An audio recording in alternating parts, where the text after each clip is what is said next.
everybody. Anybody new to my channel, my name is Jeff and welcome to my little machine shop here. I'm going to do a comprehensive review on my Precision Matthews 12x36 gap bed lathe, what you're seeing right here. The camera's a little tilted, it's doing weird stuff, so hold on one second. I'm going to readjust this.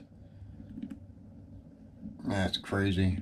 I always have problems with my cameras. I don't know why. But anyways, here we are.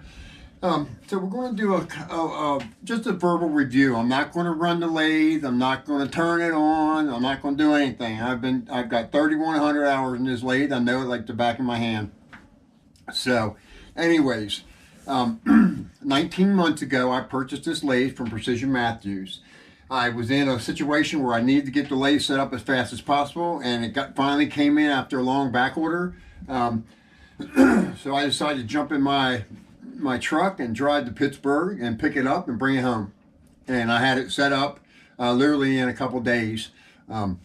Anyways, I drove out to Pittsburgh, went to Precision Matthews in person, paid for the lathe. They're very, very cool people. They have a nice facility there. They loaded it for me and I brought it on home. I had it on a trailer. I backed the trailer right up here to the door. Excuse me. And we used I used the engine hoist just to pick up the end of the crate, and I just walked it right off the ramp right into the floor here on the right here. Lathe really sat right here. Set it up. I was prepared for it, so I had my 220 line run. I had the plastic up on the wall, so I was ready, and I literally by myself set this lathe up. I assembled the stand, engine hoist by myself, picked that lathe up, placed it on the stand, bolted it down, leveled it, and that was that. I was ready to go. So the lathe's brand new, haven't run it, and excuse me. Also, anybody new to my channel, I'm terminally ill. I have pulmonary fibrosis. I have a hard time breathing right now. I got to get a double lung transplant. You know, I'm deep into this disease right now, and I'm having a very, very short capacity, real short breath. I can't get a full capacity. So if you see these symptoms popping up, that's what it is. So let's get back to this review. Now, anyways, I bought the lathe, got it set up. And this review is going to be 100% honest. I have a place in my heart for Precision Matthews machines after what I've been through with Grizzly machines. So over the years, I have purchased many machines. I didn't even know Precision Matthews existed years ago, and I made a terrible mistake, and I did it more than once. Because I just couldn't believe that the first machine I bought from Grizzly, the trouble I had with it, that could be with every machine you bought from them. So I gave them the benefit of the doubt, and I can honestly tell you, 100% absolute fact. I bought 3mm machines from Grizzly, and I bought 3 lathes from Grizzly. And one lathe was used. I bought it at a private sale, and it was just as bad as the other 2 I bought brand new. I have nothing good to say about Grizzly machines, and I mean nothing good to say about them. There might be people out there that's had some good luck. If you've been a toolmaker like I have for 28 years, and my guess is that you would know what you were talking about. But if you're not, and you're a basic machinist or a beginning hobby machinist, and you bought a Grizzly machine, you think it's wonderful, my guess is you don't have enough experience to make that judgment call. My experience with their machines was terrible. Junk. That's all I can say about them. I have nothing good to say. So, 19 months ago, actually before that, I built this little shop totally so I had a place to do some piddle around. Just goof off. I was working in the motorcycle industry at the time. I worked for a local dealership here, and so I wasn't completely involved with machining full time at that point. But I got these machines, and before I knew it, I was just getting so much work that there was no question that I needed to upgrade my machinery. But I had already bought this building. It's a 10 by 16. has lofts in the roof, so I have a real tall ceiling up here, storage area up here. But it still was, I was limited to space. And also, you know, being that I've been, you know, a tool maker for 28 years, I understood capacity and the type of work that I would regularly see.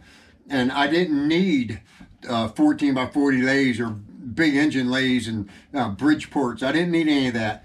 What I needed was what you see right here, right now. These machines right here are godsend machines. I do incredible work on them.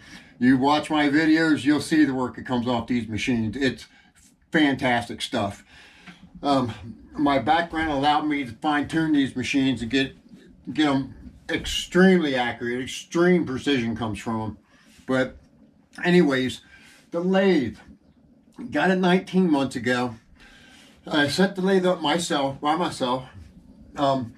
I literally had an engine hoist. I did everything. I literally set the lathe up by myself. I assembled the stand, engine hoist the lathe up onto the stand. I bolted it down. I leveled it.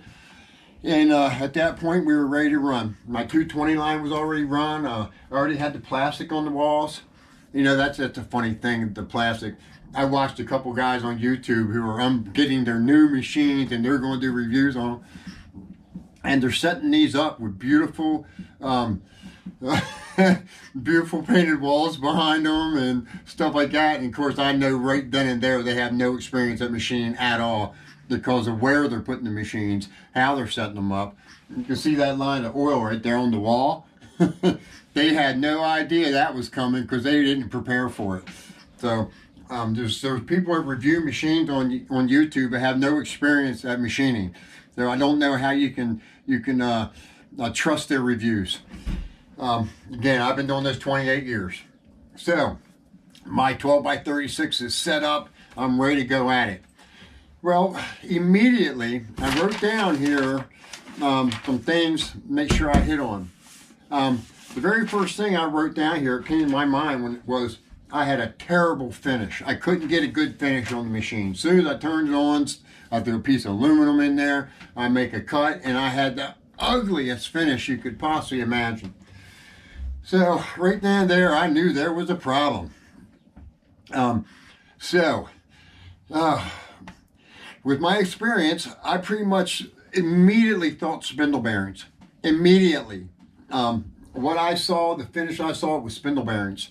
And I talked to Precision Matthews. They didn't agree with me. And I was pretty certain about it. So at that point, it was pretty simple. I went into the side of the machine here, and I took the cover off, exposed the end of the spindle, and the spanner nuts were finger tight. Swear to God, they were finger tight. They were not torqued at all.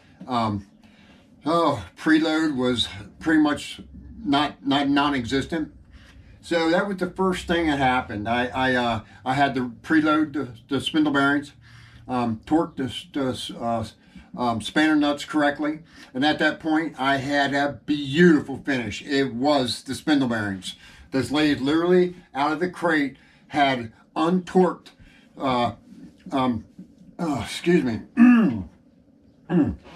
The spanner nuts on the spindle were not tight. They were finger tight. I literally touched them with my fingers and then backed them off. So once I preloaded the bearings and retorqued that, my finish came right to me. I had pristine, polished finishes coming off of it, just like that. So at that point, I had some jobs I had to do. And I'm setting up for these jobs, and I had to do some tailstock tap threading. And very immediately, on like a 1/4 tap, as soon as I would run the tap in, it would go about two starting threads and start spinning in my chuck. Could not get the tap. It would not tap. It didn't matter what size tap I used, what I did. Remember, I've been doing this 28 years. Then, 19 months ago, 26 years. Okay? I knew there was something really, really wrong. You know what? I hadn't done the spindle bearings at this point. this all came at the same time. So I'm starting to remember exactly how this went down. So I tried tapping. I had bad finish. Couldn't run a tap. It would not feed a tap. It didn't matter what I did. I couldn't. It would go two turns and stop and start spinning in the chuck and lock up in the workpiece. So I did talk to Precision Matthews. We discussed some things, and I told him what I thought. I pulled the cover. Again, the spindle bearings weren't preloaded. The spanner nuts were loose, finger tight, literally finger tight. I preloaded the bearings, torqued it, and then I went back at it, and still I could not run a tap. It would not feed a tap. Just frustrating as all get up, because the job I had, the reason I drove out to Pittsburgh to get this lathe was because I had a job that had to get done. And here I am with a lathe that won't run a tap. So I've got a day or two now just troubleshooting this thing. And at this point, again, the tap would either, it wasn't spinning in the chuck, the whole chuck was spinning in the quill of the tailstock. So let me grab one. I still have something I can show you what was going on. Okay, so this is the chuck I was using at the time, and you can actually see this line right here, that line and that line. The MT3 taper in the quill was only contacting at those two spots. The taper in the quill was very badly machined. It literally only touched on two little teeny spots and did not, the surface area wasn't enough to hold the arbor from spinning. So at that point, and here was a new chuck, and you can see the lines on it as well. Really distinct in the same place. You can see the two lines in the same place. I hope I got enough light in here. I'm using a different camera today. And so we had a problem. I called Precision Matthews. I showed him a picture of this. He agreed. Definitely a problem. And they ordered me a new quill. I'm in a situation where I need this lathe up and running right now. So, what I did, I ordered MT3 tapered reamers. And I hand reamered the quill. And I brought the quill in real nice, and before I know it, I was able to run taps. So now I got a good finish. I'm running taps. Beautiful stuff's coming off this lathe. So at this point, I go at this job with this lathe. I have no more problems with the lathe. I am actually doing work that I am not expecting to get off this 12 by 36 foreign made lathe. Anyways, so I'm going at it, and I can tell you we had some tightness in the cross slide. I had a tightness where the gap in the ways meet. So when I would get up in this area right here, there was a tightness that would occur and a jump from the ways where the gap bed way met the regular rest of the bedways. And so there was a little issue there, but nothing that I couldn't get over. And understanding machinery, I knew at some point this would break in, and it has done exactly that. It's smooth as glass today. Yeah,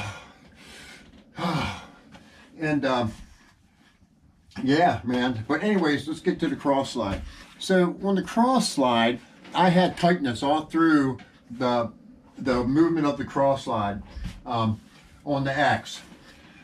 And I'm one that'll stone in my gibs and stone in dovetails and you know get all the high and low spots out of them. And that's exactly what I did. I pulled the gib out, and sure enough, it wasn't a real beautiful taper. It had all kind of high and low spots in it.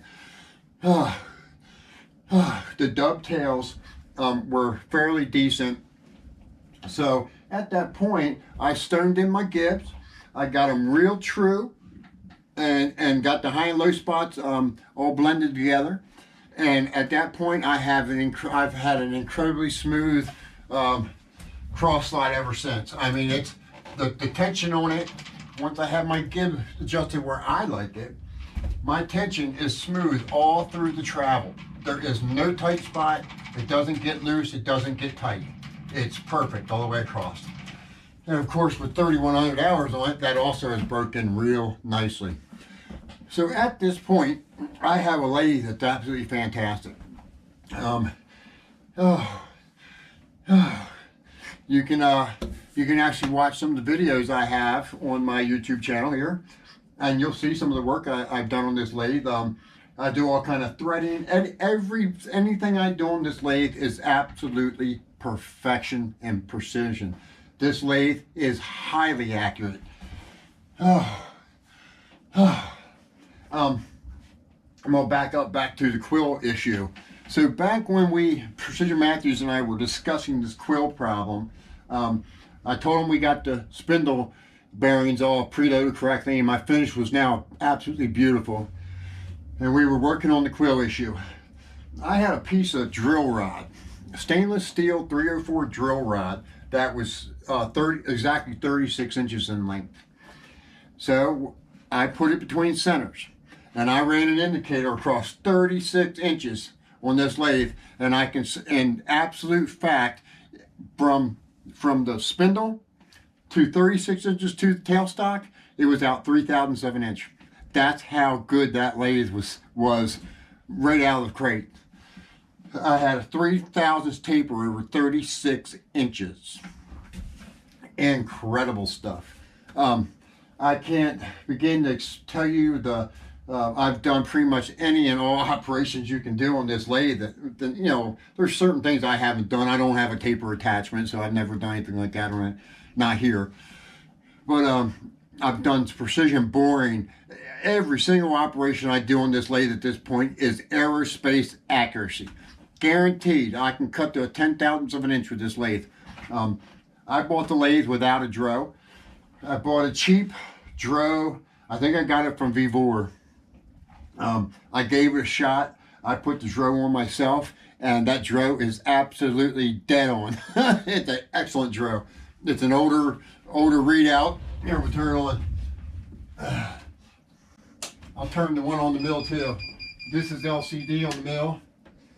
And this is an older type of readout. This is the type of readouts we had in the 90s when I did my apprenticeship, and over the years working in machine shops. But dro is dead on. But I can absolutely 100% guarantee that lathe, I can do aerospace precision work with that lathe all day long. No question. This lathe has turned out to be way, way, way better than I expected. I never expected it to be this good. We had a couple little problems at the start. We got past those problems, and I've never had a single hiccup since. So in the first, say, 4 hours operation of this lathe, we solved a couple issues it had. And now in 3,096 hours, we haven't had a hiccup. The gear train in the headstock is loud at times. It has a couple gears that like to knock in it.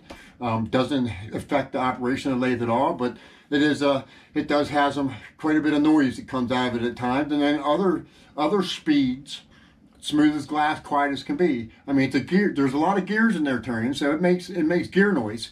But operation, it runs smooth. It runs without hiccup. It's an incredible lathe. I'm extremely happy with the purchase of this lathe at this point. Like I said, I've got 3,096 hours on it after the trouble I had with it the first 4 hours or so, and probably wasn't even that. And we got the couple issues straightened out, and this thing's been purring like a kitten ever since. The waves have broken really, really nicely. It's smooth as glass. The travel on it just smooth as glass. I mean, it's just amazing how well it broke in compared to what it was like when I first got it. And I understood machines. I knew it was a break-in, and a lot of this stuff was going to come together, and it did. I do threading on this lathe all the time. I mean, there's not a week goes by where I don't chase threads on this lathe. Internals, externals, all kind of sizes, all kind of different TPIs. But it threads remarkably well. I have no issues with it at all. I do muzzle threading, anything. I don't have any issues. I absolutely know what I'm going to get off this lathe, and it's going to be pristine, precision, accuracy. So this is nothing but a verbal review on this lathe. So we hit the terrible finish. Couldn't run taps. The screen in the drain leaked really bad when I got it, so I had to fix that. Big deal. That wasn't a big deal at all. I just made myself my own rubber seal, put it up in there, and I got some screen from one of my old screen doors, and I keep it up here in my loft. That when the screen, after cleaning it a while, the screen starts to get little holes in it, I just replace it. No big deal. My 6-inch chuck. The 6-inch chuck, which is on the floor right here, I keep my chucks covered with oily rags. So if my chuck is not, if the forge jaw's on the floor, that oily rag drapes over that chuck to keep all surface rust from forming on it. It's covered with oil. I oil all my exposed metals down. This 6-inch chuck, the self-centering 3-jaw, and there is no question about it, it's probably the truest self-centering 3-jaw chuck I've ever had in my entire life. I'm telling you, it can't be 3,000. It's around 3 to 5 thousandths out, somewhere right there. It is almost nothing. I took center punches and I center punch my chuck. So when I take a part out of a 3-jaw, I can mark the part and put it at the center punch mark on the jaw, or the jaw that has a center punch mark, and I can just put the part right back into that point, and every single time it's literally true as can be. It's amazing. So the 6-inch chuck has turned out to be one of the truest chucks I've ever had on a lathe in my life. The 8-inch forward jaw, which is in the lathe now, I do a lot of indicating in on this lathe. It has one jaw to this day is tight to turn in. It's not a problem, but I do have one jaw that has a tightness to it, and it's getting better. The more I use it, it's breaking in slowly, but it's a little tighter than it should have broke in a long time ago, but it's still tight. It's not terrible, but yeah, there's a jaw in there that has a little tightness compared to the other 3. Yeah, oh, here we go. I had some excessive slop in the lead screw. So the first time I went to do threads on this, I had my lead screw moved back and forth a little much, and I didn't even really know it because I hadn't done any threading yet.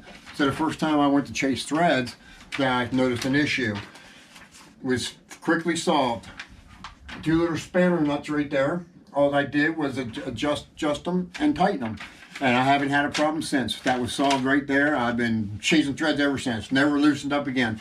Perfect.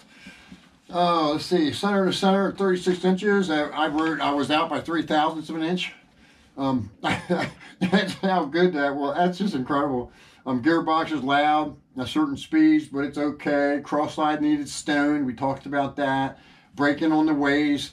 Stiff at the gap. Smooth as glass now. Screen leaked. Oh, the wiring schematic. If you're not familiar with wiring, the schematic that you get or you look at, I believe it was an online manual for this, it's terrible.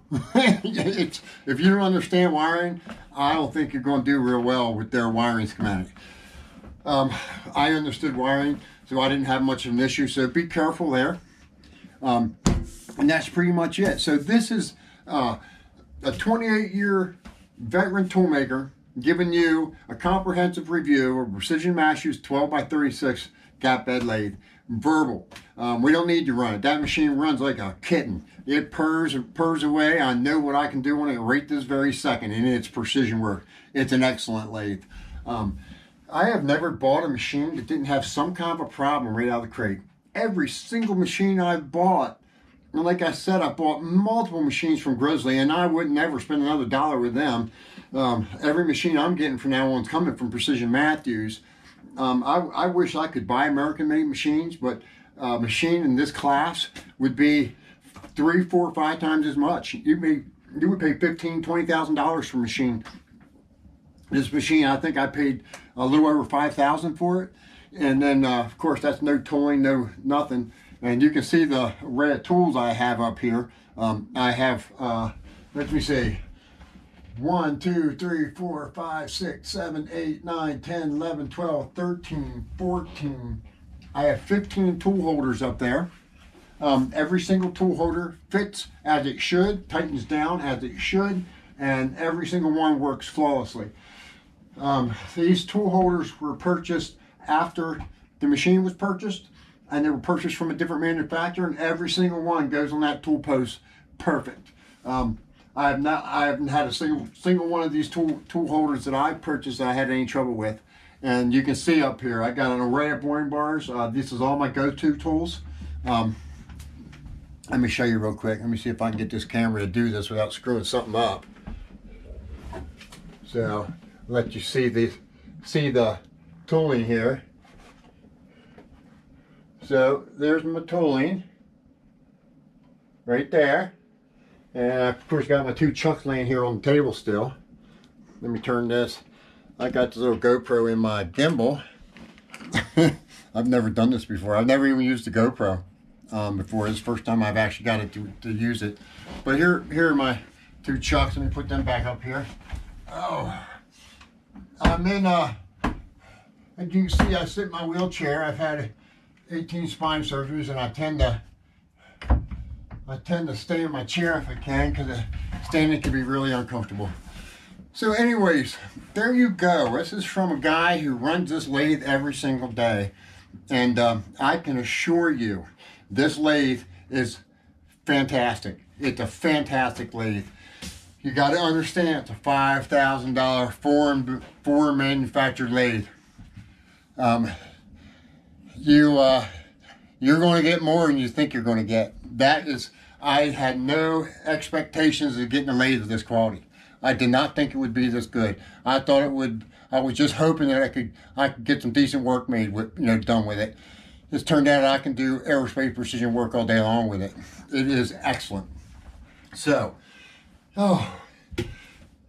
anyways, this is just nothing but me talking and telling you the truth, the honest truth about this 12x36 gap bed. I've never had the gap out of it. I've never had the gap out of it. I've never had to turn anything. And again, that gap broke in perfectly. It has no stiction right there at all anymore. Smooth as glass, just flows smooth as glass. Engagement of the lead screw and the feed rod.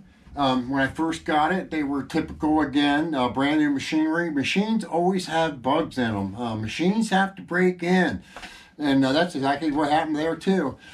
At first, I didn't have real good clean engagement with on the lead screw or the feed rod.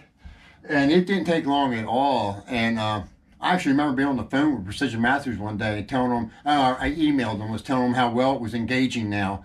And it's perfect. Again, everything came together. It just got better and better and better and better, and it's still getting better. You can't go wrong with a Precision Matthews machine. They are definitely better than other manufacturers. Precision Matthews has standards that obviously that they have. Total criteria is a better machine. So I'm pretty absolutely convinced that Precision Matthews has better machinery, period. I can assure you that the small mills Precision Matthews sells in this area, there's not a Grizzly out there comes anywhere even close to them. Do not buy a Grizzly. Save your money and get a Precision Matthews. You'll be damn happy you did. Take it from me. I've had enough of those other green things. That junk. I can't even describe the issues I have with these Grizzly machines. I'm going to do a review on the mill as well. The mill also had a couple little issues out of the crate, but again, it was nothing that I didn't have to do anything to the mill to use it. It had a couple little issues, but I was able to use it. One of the issues the mill had was the R8 taper was off, and my collets would not go up inside the R8 taper. So we had to do some cleanup in there. And again, Precision Matthews got a spindle to me as fast as they could, but my machine was not down. The lathe would have been down if I wouldn't have had was able to get the MT3 tapers and get the bearings preloaded. That would have definitely been down for a while, waiting for a quill to come for the tailstock. I do a lot of tailstock tapping. Well, videos have shut down on me twice now. I just did again. I'm back. I left off at, I do a lot of tailstock tapping. But anyways, I was able to clean that quill up with the MT3 tapered reamers, and I got it operational. I was able to get to work while I waited for a new quill, and the quill did come. It took a little longer than I'd like. That definitely would have been a problem, but it didn't turn out that way. But anyways, here we are at the end of this. This is just a verbal, comprehensive review of my Precision Matthews 12x36 gap bed lathe. 3,100 hours on it. And I'm going to say this one more time. Do not buy Grizzly machines. Save your money. Buy a Precision Matthews machines. Every machine I've ever bought has had issues out of the box. Machinery has bugs in it. Machines have to break in. Machines will have little issues that you're going to have to work out. So when you get a brand new machine, don't expect everything to be absolutely perfect. Like I said, the break-in on this machine, since I've had it, it's literally still getting better. So anyways, I hope this was kind of a long review, was all talking, but it's an honest review about this lathe. And I'm going to do a review on that mill, that little PM30 back there. That mill is badass. It is incredible. The lathe is incredible. So we have good machines here, and I will always buy Precision Matthews machines at this point. We have a new mill hopefully coming here soon, and we'll be doing a video on the setup of that and getting the new mill set up the way we need it to be, and that's to cut parallel, flat, and precision. So please like, share, and subscribe my videos. I love y'all, and I appreciate everybody who's subscribing and watching my videos. We're going to get part 11 done on the AR. And again, I'm starting another channel, and I'll keep you updated on that. There are no videos on that channel yet. This will probably be one of my first ones on there. I'm going to put it on both channels. So if everybody have a great work week. I'm hoping to get a part 11 on the AR upper receiver done by this weekend, I guess. So everybody enjoy the rest of your work week, and hang in there and work hard and all that good stuff. I'm going to do the same here. And I love y'all. And like, share, subscribe. And I'll see y'all in part 10 or 11. Bye.